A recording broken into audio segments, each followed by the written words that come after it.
नमस्कार दोस्तों, अभी हाल ही में लोकसभा चुनाव से पहले सुप्रीम कोर्ट ने इलेक्टोरल बॉन्ड को इलीगल बताकर रोक लगा दी है। इलेक्टोरल बॉन्ड को लेकर पिछले 6 साल से सुनवाई चल रही थी, जिस पर अब फैसला आया है।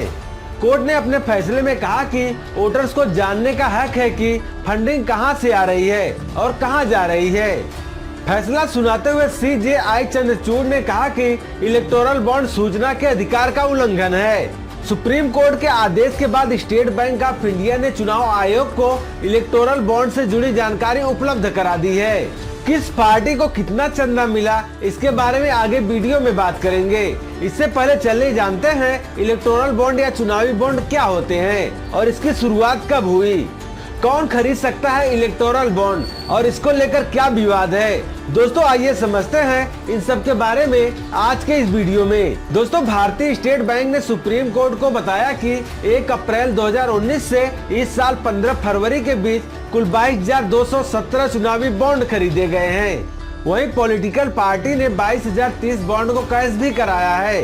चंदा हासिल करने वाले टॉप पार्टियों में बीजेपी पहले नंबर पर है, जिसको 6,060 करोड़ रुपए बॉन्ड के रूप में मिली है। वहीं दूसरे नंबर पर TMC जिसे 1,609 करोड़ रुपए और तीसरे नंबर पर कांग्रेस जिसे 1,421 करोड़ रुपए इलेक्टोरल बॉन्ड के रूप में मिली है। कांग्रेस के अलावा BRC को 1,214 करोड़ रुपए मिले, BJD को 775 करोड़ रुपए मिले, DMK को 639 करोड़ रुपए मिले।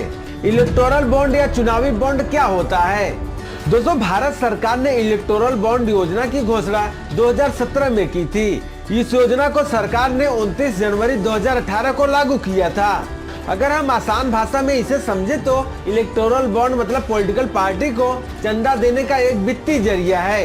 यह इलेक्टोरल बॉन्ड एक वचन पत्र की तरह है, जिसे भारत का कोई भी नागरिक या कंपनी भारतीय स्टेट बैंक की कुछ चुनिंदा शाखाओं से खरीद सकता है और अपनी पसंद के किसी भी पॉलिटिकल पार्टी को चुपके से इसे दान कर सकता है। इलेक्टोरल बॉन्ड को ऐसा कोई भी दाता खरीद सकता है जिसके पास एक ऐसा खाता हो जिसकी KYC जानकारियां उपलब्ध हो।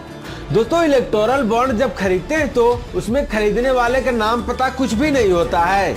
इस योजना के तहत भारतीय स्टेट बैंक की कुछ चुनिंदा शाखाओं से 1,000 रुपए, 10,000 रुपए, 1 लाख रुपए, 10 लाख रुपए और 1 करोड़ रुपए में किसी भी मूल्य में इलेक्टोरल बॉन्ड खरीदे जा सकते हैं। इस चुनावी बॉन्ड की अवधि केवल 15 दिनों की होती है। इसके बाद डेट खत्म होने के बाद चुनावी बॉन्ड को प्रधानमंत्री राहत कोष में भेज दिया जाता है। इलेक्टोरल बॉन्ड का इस्तेमाल सिर्फ जन प्रतिनिधित्व एक्ट के तहत रजिस्टर्ड पॉलिटिकल पार्टी को दान देने के लिए किया जा सकता है। केवल उन्हीं राजनीतिक दलों को इलेक्टोरल बॉन्ड के जरिए चंदा दिया जा सकता है जिन्होंने लोकसभा या विधानसभा के लिए पिछले आम चुनाव में डाले गए वोटों का कम से कम 1% वोट हासिल किया हो। इसके बाद रिसीवर इसे कैश में कन्वर्ट करवा सकता है। इसे कैश कराने के लिए पार्टी के वेरीफाइड अकाउंट का यूज किया जाता है। इस योजना के तहत इलेक्टोरल बॉन्ड जनवरी, अप्रैल, जुलाई और अक्टूबर के महीने में 1 से 10 दिनों की अवधि में खरीदने के लिए उपलब्ध कराए जाते हैं। इन्हें लोकसभा चुनाव के वर्ष के केंद्र सरकार द्वारा अधिसूचित 30 दिनों की अतिरिक्त अवधि के दौरान भी जारी किया जा सकता है।